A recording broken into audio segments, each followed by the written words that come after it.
Hello दोस्तों, कैसे हैं आप। स्वागत है आपका हमारे इस यूट्यूब चैनल पर। और आज हम पढ़ाने जाने वाले हैं कृतिका भाग 1 इस जल प्रलय में चैप्टर 1। तो इसके लेखक है फणीश्वर नाथ रेणु। सन 1921 से 1977 तक प्रसिद्ध कथाकार फणीश्वर नाथ रेणु का जन्म गांव औराही हिगना जिला पूर्णिया बिहार में हुआ और स्कूली शिक्षा नेपाल में। सन 1942 के आज़ादी के आंदोलन के प्रमुख सेनानी रहे रेणु ने नेपाल की सशस्त्र क्रांति और राजनीति में भी सक्रिय भागीदारी की। आंचलिक कथाकार के रूप में विख्यात रेणु ने ग्रामीण जीवन का गहन रागात्मक और रसमय चित्र खींचा है।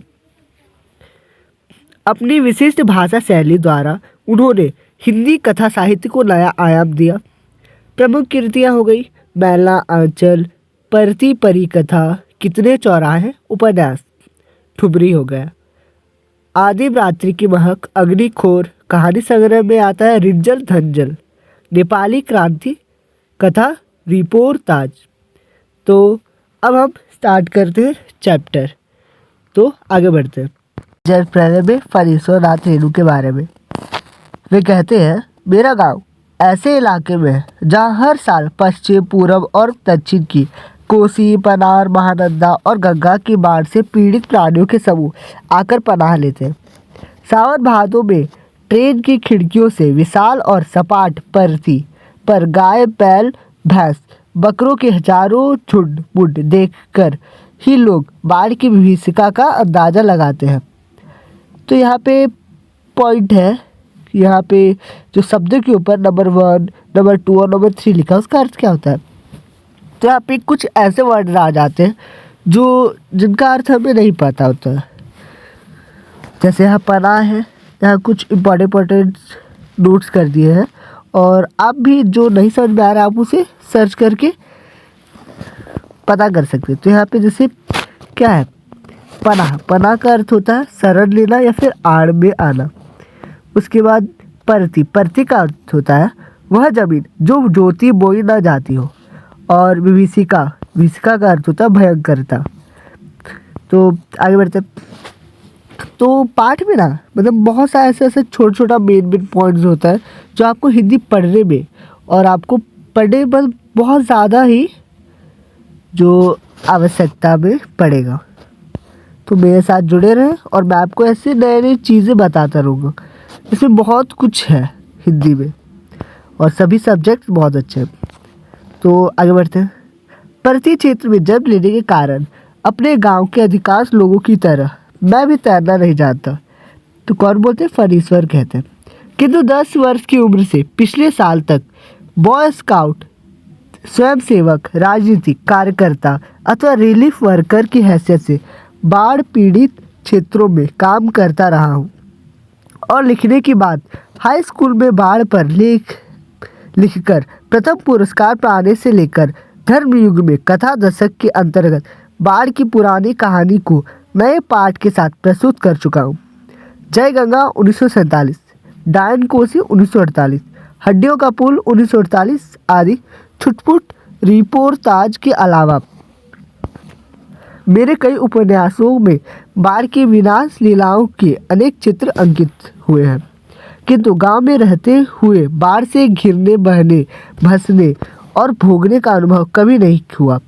वह तो पटना शहर में सन 1967 में ही हुआ, जब 18 घंटे की अविराम वृष्टि के कारण पुनपुन का पानी राजेंद्र नगर, कंकड़ बाग तथा अन्य निचले हिस्सों में घुस आया था।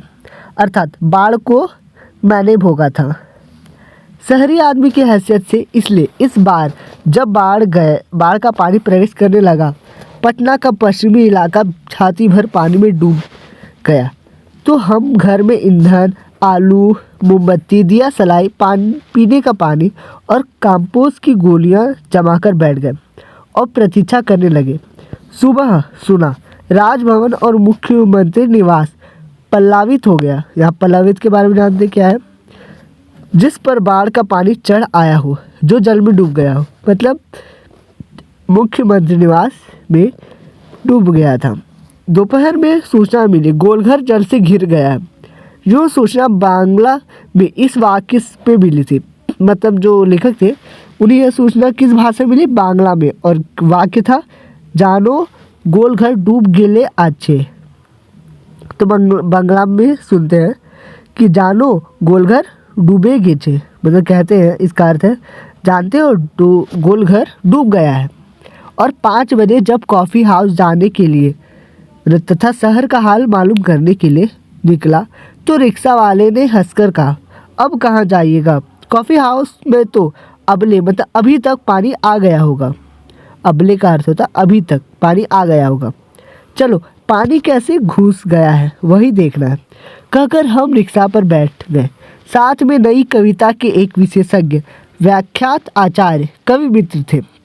मतलब रिक्शा पे 2 लोग थे, एक तो लेखक थे और एक थे कवि मित्र। उनके कवि मित्र आचार्य थे जो मेरी अनवरत मतलब जो लेखक की अनवरत अनर्गल और अनगढ़ गदमय स्वगोक्ति से भी कभी बोर नहीं होते थे। धन्य है वे। तो पहले अनवरत के बारे में जानते हैं। निरंतर या लगातार, मतलब वे लगातार बोलते रहे।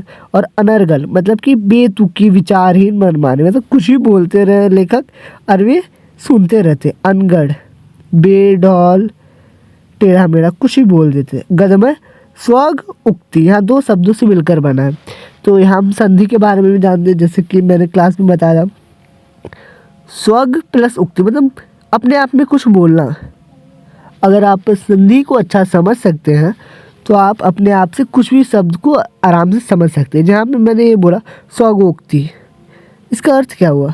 अगर हम इसका संधि करते हैं स्वग प्लस उक्ति, इसका मतलब स्वयं में बोलना, कुछ स्वयं का कुछ बोल, अपने आप में कुछ बोलना, यही होगा अर्थ। तो वे कुछ भी बोलते थे और उनकी बातों से वे कभी बोर नहीं होते थे। तो लेखक कहते हैं कि जो उनके आचार्य कवि मित्र हैं वे धन्य हैं। Motor scooter tractor motorcycle truck टमटम साइकिल रिक्शा पर और पैदल लोग पानी देखने जा रहे हैं। लोग पानी देखकर लौट रहे हैं। देखने वालों की आंखों में जुबान पर एक ही जिज्ञासा, पानी कहाँ तक आ गया है? देखकर लौटते हुए लोगों की बातचीत फ्रेजर रोड पर आ गया है। आ गया क्या? पार कर गया। Krishnapuri Shri Krishnapuri Pataliputra colony boring road industrial area का कहीं पता नहीं। अब भट्टाचार्य रोड पर पानी आ गया है, छाती भर पानी है। विमेंस कॉलेज के पास डुबाव पानी आ रहा है, आ गया, घुस गया, डूब गया, बह गया। क्या बात है। हम जब काफ़ी हाउस के पास पहुँचे, काफ़ी हाउस बंद कर दिया गया था। सड़क के किनारे एक मोटी डोरी की शक्ल में गेरुआ झाग फेन में उलझा पानी तेजी से सरकता आ रहा था। मैंने कहा, आचार्य जी आगे जाने की जरूरत नहीं, वो देखिए आ रहा है मृत्यु का तरल दूत। तो यहाँ लिखा क्या कहते हैं कि मृत्यु का तरल दूत कौन है? तो मृत्यु का तरल दूत उस पानी के मतलब जो बाढ़ के पानी को कहते हैं। आतंक के मारे मेरे दोनों हाथ बरबस जुड़ गए और सभय प्रणाम निवेदन में मेरे मुंह से कुछ अस्फुट का अर्थ क्या होता है? अस्पष्ट मतलब कुछ स्पष्ट नहीं पर निकला, पर वो स्पष्ट शब्द नहीं था। शब्द निकले, हाँ मैं बहुत कायर और डरपोक हूँ। रिक्शा वाला बहादुर है, वो कहता है चलिए ना थोड़ा और आगे। भीड़ का एक आदमी बोला, ए रिक्शा करंट बहुत तेज है, आगे मत जाओ। मैंने बोला, मतलब लेखक बोलते, मैंने रिक्शे वाले से अनुनय भरे स्वर में कहा, लौटा ले भैया, आगे बढ़ने की जरूरत नहीं। रिक्शा मोड़कर हम अप्सरा जो सिनेमा हॉल जो बंद था के बगल से गांधी मैदान की ओर चले। पैलेस होटल और इंडियन एयरलाइंस दफ्तर के सामने पानी भर गया था। पानी की तेज धारा पर लाल हरे नियन विज्ञापनों की परछाइयां सैकड़ों रंगीन सांपों की सृष्टि कर रही थी। गांधी मैदान की रेलिंग के सहारे हजारों लोग खड़े देख रहे थे। दशहरा के दिन रामलीला में के राम की रथ की प्रतीक्षा में जितने लोग रहते उससे कम नहीं थे। गांधी मैदान के आनंद उत्सव, सभा सम्मेलन और खेलकूद की सारी स्मृतियों पर धीरे धीरे एक गैरिक अर्थात गेरुए रंग का आवरण आच्छादित, आच्छादित का अर्थ होता है ढका हुआ, मतलब उस पे गेरू रंग का आवरण चढ़ रहा था। हरियाली पर सने सने, अब यहाँ देखिए सने सने क्या है, ये संस्कृत शब्द से यहाँ लिया गया। अब यहाँ हम आपको बताते हैं सने सने, इस पे एक वीडियो भी है, संस्कृत का शब्दार्थ, इस पे वीडियो भी है, मैं आपको बनाकर भेज दूंगा, तो आप पहले इसके बारे में जानते। सने सने क्या होता है? संस्कृत में सने सने का अर्थ होता है धीरे धीरे, और इसका अपोजिट मतलब विलोम शब्द क्या होगा? सने सने का जल्दी जल्दी, और उसका संस्कृत होता है शीघ्रम शीघ्रम, जल्दी जल्दी, शीघ्रम शीघ्रम, और धीरे धीरे सने सने। पानी फिरते देखने का अनुभव सर्वथा नया था। इसी बीच एक अधेड़ मुस्टंड और गंवार जोर जोर से बोला उठा। यह जब दानापुर डूब रहा था तो पटनिया बाबू लोग उलटकर देखने भी नहीं गए। अब बूझो। अब यहाँ पे लेखक कहते हैं उस आदमी के बारे में, मतलब अपने मित्र से कहते हैं, मैंने अपने आचार्य कवि मित्र से कहा, पहचान लीजिए, यही है वह आम आदमी जिसकी खोज हर साहित्यिक गोष्ठियों में होती रहती है। उसके वक्तव्य में दानापुर के बदले उत्तर बिहार अथवा कोई भी बाड़गस ग्रामीण क्षेत्र जोड़ दीजिए। शाम के 7:30 बज चुके और आकाशवाणी के पटना केंद्र की स्थानीय समाचार प्रसारित हो रहा था। पान की दुकान के सामने खड़े लोग चुपचाप उत्कर्ण, उत्कर्ण का अर्थ होता है सुनने को उत्सुक, मतलब ये लोग बहुत उत्सुक थे, ठीक है, होकर सुन रहे थे। पानी हमारे स्टूडियो की सीढ़ियों तक पहुंच चुका है और किसी भी क्षण स्टूडियो में प्रवेश कर सकता है। समाचार दिल दहलाने वाला था। कलेजा धड़क उठा। मित्र के चेहरे पर भी आतंक की कई रेखाएं उभरी, किंतु हम तुरंत ही सहज हो गए, यानी चेहरे पर चेष्टा करके सहजता ले आए, क्योंकि हमारे चारों ओर कहीं कोई पैसा नजर नहीं आ रहा था।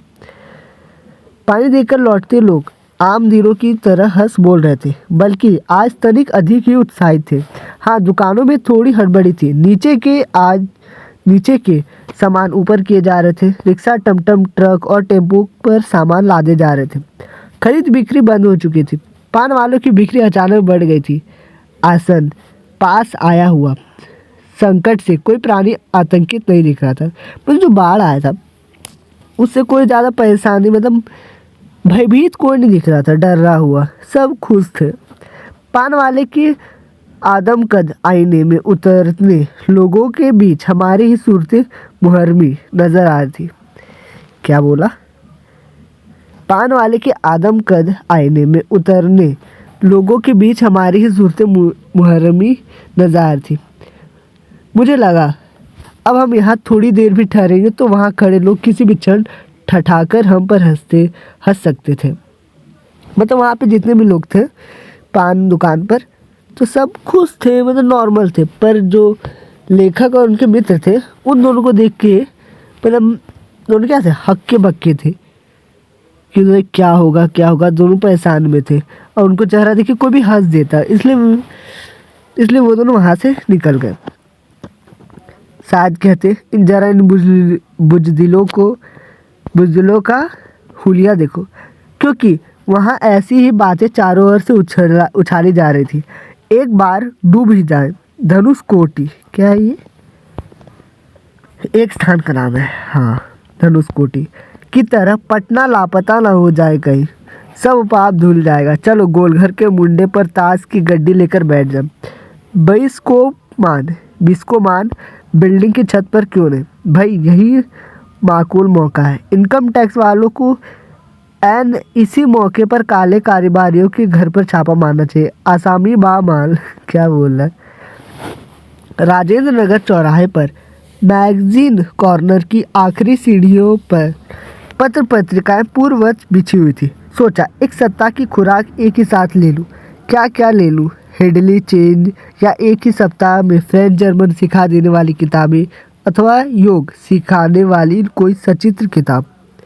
मुझे इस तरह किताबों को उलटते पलटते देखकर दुकान का नौजवान मालिक कृष्णा पता नहीं क्यों मुस्कुराने लगा। किताबों को छोड़ कई हिंदी, बांग्ला और अंग्रेजी सिने पत्रिकाएं लेकर लौटा। मित्र से विदा होते हुए कहा, पता नहीं कल हम कितने पानी में रहे। बहरहाल जो कम पानी में रहेगा वह ज़्यादा पानी में फंसे मित्र की सुधि लेगा। फ्लैट में पहुंचा ही था कि जनसंपर्क की गाड़ी भी लाउडस्पीकर से घोषणा करती हुई राजेंद्र नगर पहुंच चुकी थी। हमारे गोलंबर के पास कोई भी आवाज़ चारों ओर बड़े ब्लॉकों की इमारतों से टकराकर मंडराते हुए 4 बार प्रतिध्वनित होती है। सिनेमा अथवा लॉटरी की प्रचार गाड़ी यहाँ पहुँचते ही भाइयों पुकार कर एक क्षण के लिए चुप हो जाती है। पुकार मंडराती हुई प्रतिध्वनित होती है, भाइयों भाइयों भाइयों। एक अलमस्त जवान रिक्शा चालक है जो अक्सर रात के सन्नाटे में सवारी पहुंचाकर लौटते समय इस गोलंबर के पास आलाप उठाता है। सुन मेरे बंधु रे ए सुन, सुन मेरे मितवा वावा, गाना गा रहा था। गोलंबर के पास जनसंपर्क की गाड़ी से ऐलान किया जाने लगा, भाइयों ऐसी संभावना है कि बाढ़ का पानी रात्रि के करीब 12 बजे तक लोहानीपुर, कंकड़बाड़ और राजेंद्र नगर में घुस जाए, अतः आप लोग सावधान हो जाएं। वो लाउड स्पीकर की गाड़ियाँ बोल रही थी। प्रतिध्वनि सावधान हो जाए, सावधान हो जाए 2 बार। मैंने गृह स्वामिनी मतलब उनकी वाइफ से पूछा, मतलब लेखक अपनी पत्नी से पूछते, गैस का क्या हाल है? बस उसी का डर है, अब खत्म होने वाला है। असल में सिलेंडर में मीटर ऊटर की तरह कुछ चीज़ नहीं होने से कुछ पता नहीं चलता, लेकिन अंदाज है कि 1 या 2 दिन कोयला है, स्टोव है, मगर किरासन का एक ही बोतल है। फिलहाल बहुत है। बाढ़ का भी यही हाल है, मीटर ऊटर की तरह कोई चीज़ नहीं होने से पता नहीं चलता कि कब आ धमके। मैंने कहा, सारे राजेंद्र नगर में सावधान सावधान ध्वनि कुछ देर गूंजती रही। ब्लॉक के नीचे की दुकानों से सामान हटाए जाने लगे।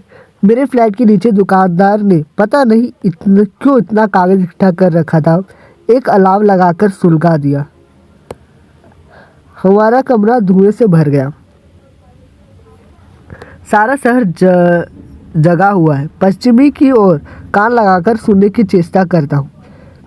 पीर मुहानी या सालिमपुरा अहरा अथवा जनक किशोर नवल किशोर रोड की ओर से कुछ हलचल की आवाज़ आ रही है। लगता है 1-1:30 बजे रात तक पानी राजेंद्र नगर पहुँचेगा। सोने की कोशिश करता हूँ लेकिन नींद आएगी भी नहीं। कंपोज की टिकिया अभी नहीं। कुछ लिखूँ किंतु क्या लिखूँ? शीर्षक बाढ़, आकुल प्रतीक्षा, नींद नहीं। स्मृतियाँ आने लगी एक एक कर, चलचित्र के बेतरबी दृश्यों की तरह। 1947 मनिहारी, तब पूर्णिया, अब कटिहार जिला।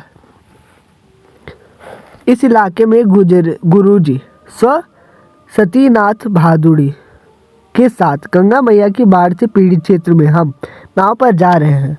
चारों ओर पानी ही पानी। दूर एक द्वीप जैसा बालूचर दिखाई पड़ा। हमने कहा, वहाँ चलकर जरा चहलकदमी करेंगे, टांगे सीधी कर ले। भादुड़ी जी भी कहते हैं, किंतु सावधान, ऐसी जगहों पर कदम रखने से पहले यह मत भूलना कि तुमसे पहले कि वहाँ हर तरह के प्राणी शरणार्थी के रूप में मौजूद मिलेंगे। और सचमुच चींटी, चींटे से लेकर सांप, बिच्छू और लोमड़ी, सियार तक यहाँ पनाह ले रहे हैं थे। भादुड़ी जी की हिदायत थी, हर नाव पर पकाही घाव मतलब पानी में पैर की उंगलियां सड़ जाती है तो तलवों में भी घाव हो जाता है, वही घाव की दवा, दिया सलाई की डिबिया और किरासन तेल रहना चाहिए।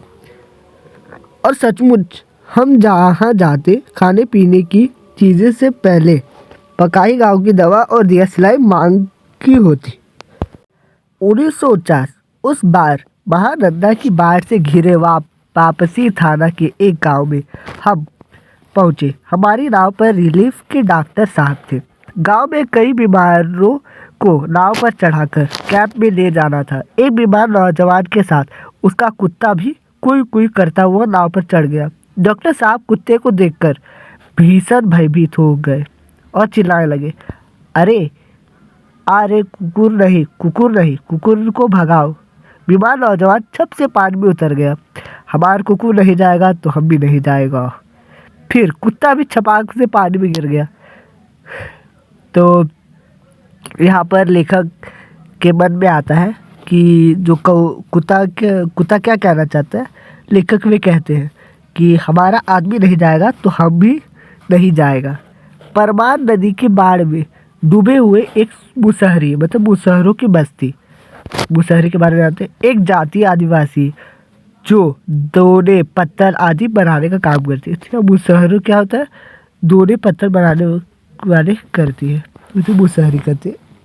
पर ये सब जात पात कोई मैटर नहीं करता है, तो हटाओ इसको, बात को बस छोड़ो, हटाओ।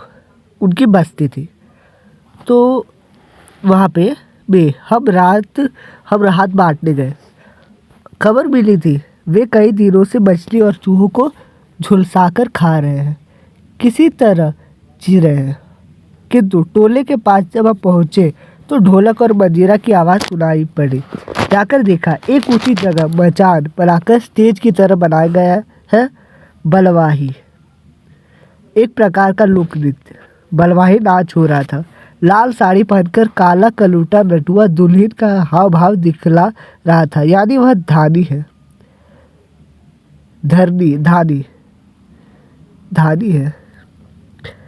धरनी मतलब धानी है, घर छोड़कर मायके भागी जा रही है। तो यहाँ पे ध्यान देते हैं कि धानी मतलब क्या होता है, मतलब वाइफ को कहते हैं धानी। तो धानी जो है घर छोड़कर मायके भागी जा रही है और उसका घरवाला पुरुष उसको बनाकर राह से लौटाने गया है। इस पद के साथ ही ढोकल पर द्रुत ताल बजने लगा। धागे गिड़ी चकक चक धुम चकक चक धुम। थोड़ा आगे बढ़ते। कीचड़ पानी में लथपथ भूखे प्यासे नर नारियों के झुंड में मुक्त खिलखिलाहट लहरें लेने लगती। मतलब यहाँ क्या है कि यहाँ पे कि जब प्रॉब्लम आती है तो हमें दुखी नहीं रहना चाहिए, हमें खुश रहना चाहिए। जैसे कि ये है, मतलब मुसीबत तो आई, बाढ़ तो आई, फिर भी ये लोग कितना खुश है, जीवन व्यतीत कर रहे हैं। मतलब कि मतलब कैसा भी सिचुएशन आ जाए ज़िंदगी खुल के जीनी चाहिए। क्या देखते हैं, हम रिलीफ बांटकर भी ऐसी हंसी उन्हें दे सकेंगे क्या। वे कहते हैं लेखक, शास्त्री जी आप कहाँ हैं। बलवाही नाच की बात उठते ही मुझे अपने परम मित्र भोला शास्त्री की याद हमेशा क्यों आ जाती है। यह एक बार 1937 में सिमरवनी शंकरपुर में बाढ़ के समय नाव को लेकर लड़ाई हो गई थी। मैं उस समय बालचर मतलब बॉय स्काउट था। गांव के लोग नाव के अभाव में केले के पौधों का भेला बनाकर किसी तरह काम चला रहे थे और वहीं जमींदार के लड़के नाव पर हारमोनियम तबला के साथ झिंझिर जल विहार करने निकले। गांव के नौजवानों ने मिलकर उनकी नाव छीन ली थी। थोड़ी मारपीट भी हुई थी और 1967 में जब पुनपुन का पानी राजेंद्र नगर में घुस आया था, एक नाव पर कुछ सजे धजे युवक और युवतियों की टोली किसी फिल्म में देखे हुए कश्मीर का आनंद घर बैठे लेने के लिए निकली थी। नाव पर स्टोव जल रहा था, केतली चढ़ी हुई थी, बिस्कुट और डिब्बे खुले हुए थे। एक लड़की प्याली में चम्मच डालकर एक अनोखी अदा से नेस्कैफे के पाउडर को मथ रही थी। एस्प्रेसो बना रही थी शायद। दूसरी लड़की बहुत मनोयोग से कोई चीज सचित्र और रंगीन पत्रिका पढ़ रही थी। एक युवक दोनों पाँवों को फैलाकर बांस की लग्गी से नाव खे रहा था। दूसरा युवक पत्रिका पढ़ने वाली लड़की के सामने अपने घुटने पर कोहनी टेककर कोई मनमोहक डायलॉग बोल रहा था। पूरे वॉल्यूम में बजते हुए ट्रांजिस्टर पर गाना आ रहा था। हवा में उड़ता जाए मेरा लाल दुपट्टा मलमल का हो जी हो। हमारे ब्लॉक के पास गोल नंबर में नाव पहुंची थी कि अचानक चारों ब्लॉक की छतों पर खड़े लड़कों ने एक ही साथ किलकारियों सीटियों फिबत्तियों की वर्षा कर दी और इस गोलंबर में किसी भी आवाज़ की प्रतिध्वनि मंडरा मंडरा कर गूंजती है। सो सब मिलाकर स्वयं ही जो ध्वनि संयोजन हुआ उससे बड़े से बड़े गुणी संगीत निर्देशक बहुत कोशिश के बावजूद नहीं कर पाते। उन फूहड़ युवकों की सारी एग्जीबिशन तुरंत छूमंतर हो गई और युवतियों के रंगे लाल लाल ओठ और गाल काले पड़ गए। नाव पर अकेला ट्रांजिस्टर था जो पूरे दम के साथ मुखर था। नैया तोरी मझधार होशियार होशियार काहो राम सिंगार पनिया आ रहलो। मतलब जो व्यक्ति है कह रहा है राम सिंगार से कि पानी आ रहा है, तो वह कहता ओह ना आ रहलो, मतलब पानी नहीं आ रहा है। 2:30 बज गए मगर पानी अब तक नहीं आया। नहीं लगता है कहीं अटक गया, अथवा जहाँ तक आना था आकर रुक गया, अथवा तटबंध पर लड़ते हुए इंजीनियरों की जीत हो गई शायद, या कोई दैवी चमत्कार हो गया। नहीं तो पानी कहीं भी जाएगा तो किधर से? रास्ता तो इधर से ही है। चारों ब्लॉकों के प्राय सभी फ्लैटों की रोशनी जल रही है, बुझ रही है। सभी जगे हुए कुत्ते रह रहकर सामूहिक रुदन करते हैं और उन्हें राम सिंगार की मंडली डांटकर चुप करा देती है। चुप चुप। मुझे अचानक अपने उन मित्रों और स्वजनों की याद आई जो कल से ही Pataliputra colony Shri Krishnapuri boring road के अथाह जिले में घिरे हैं। जितेंद्र जी, विनीता जी, बाबू भैया, इंदिरा जी पता नहीं कैसे हैं, किस हाल में है वे। शाम को एक बार पड़ोस में जाकर टेलीफोन करने के लिए चोंगा उठाया। बहुत देर तक कोई नंबर डायल करता रहा। उधर सन्नाटा था एकदम, कोई शब्द नहीं, टुंग फुंग कुछ भी नहीं। बिस्तर पर करवट लेते हुए फिर एक बार मन में हुआ कुछ लिखना चाहिए, लेकिन क्या लिखना चाहिए? कुछ भी लिखना संभव नहीं है, और क्या ज़रूरी है कि कुछ लिखा भी जाए? नहीं। फिर स्मृतियों को जगाऊं तो अच्छा। पिछले साल अगस्त में नरपतगंज थाना चकरदाह गांव के पास छाती भर पानी में खड़ी एक आसन प्रदर्शनवाद हमारी ओर गाय की तरह टुकुर टुकुर देख रही थी। नहीं, अब भूली बिसरी याद नहीं, बेहतर है आंखें मूंदकर सफ़ेद भेड़ों के झुंड देखने की चेष्टा करूं। उजले उजले सफ़ेद भेड़ सफ़ेद भेड़ों के झुंड, किंतु सभी उजले भेड़ अचानक काले हो गए। बार बार आंखें खोलता हूँ, मूंदता हूँ, काले को उजला करना चाहता हूँ।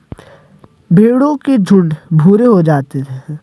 उजले भेड़ काले भूरे, किंतु उजले उजले गेहुए रंग के भेड़। ओई दाखो ऐसे गेछे जल। कोई भाषा में बोल रहा है, ओई दाखो ऐसे गेछे जल। क्या है यार? झकझोर कर मुझे जगाया गया। वो तो मतलब उन्हें कोई उठाता है, मतलब वो देखो जल ऐसे गया है। घड़ी देखी, ठीक 5:30 बज रहे थे। सवेरा हो चुका था। आ रहा है पानी आ गया। हो राम सिंगार, हो मोहन रामचंद्र, अरे हो। आंखें मलता हुआ उठा। पश्चिम की ओर थाना के सामने सड़क पर मोटी डोली की शक्ल में मुंह में झाग फेन लिए पानी आ रहा है। ठीक वैसा ही जैसा शाम को कॉफ़ी हाउस के पास देखा था। पानी के साथ साथ चलता हुआ किलोल करता हुआ बच्चों का एक दल उधर पश्चिम दक्षिण कोने पर दिनकर अतिथिशाला से और आगे बस्ती के पास। बच्चे कूद क्यों रहे हैं? नहीं, बच्चे नहीं, पानी है। वहाँ मोड़ है, थोड़ा अवरोध है, इसलिए पानी उछल रहा है। पश्चिम उत्तर की ओर ब्लॉक नंबर 1 के पास पुलिस चौकी के पिछवाड़े में पानी का पहला रेला आया। ब्लॉक नंबर 4 के नीचे सेठ की दुकान की बाएं बाजू में लहरें नाचने लगी। अब मैं दौड़कर छत पर चला गया। चारों ओर शोर, कोलाहल, कलरव, चीख पुकार और पानी का कलरव, लहरों का नर्तन। सामने फुटपाथ को पार कर अब पानी हमारे पिछवाड़े में सशक्त बहने लगा। गोलंबर के गोल पार के चारों ओर पानी नाच रहा है। आ गया। पानी बहुत तेजी से बढ़ रहा है, चढ़ रहा है। करंट कितना तेज है? सोन का पानी है। नहीं, गंगा जी का। आ गए लोग। कितना तेज! सामने की दीवार की ईंटें जल्दी जल्दी डूबती जा रही है। बिजली के खंभे का काला हिस्सा डूब गया। तो ताड़ के पेड़ का तना क्रमश डूबता जा रहा है। अभी यदि मेरे पास मूवी कैमरा होता, अगर एक टेप रिकॉर्ड होता, बाढ़ तो बचपन से ही देखता आया हूँ, किंतु पानी का इस तरह आना कभी नहीं देखा। अच्छा हुआ जो रात में नहीं आया, नहीं तो भय के मारे न जाने मेरा क्या हाल होता। देखते ही देखते गोल पार्क डूब गया, हरियाली लोप हो गई।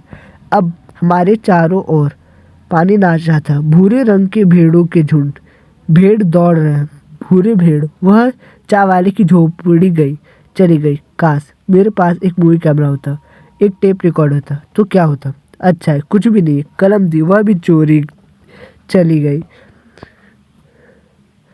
कुछ भी नहीं है मेरे पास। अच्छा है, कुछ भी नहीं मेरे पास। यहाँ पे लिखा।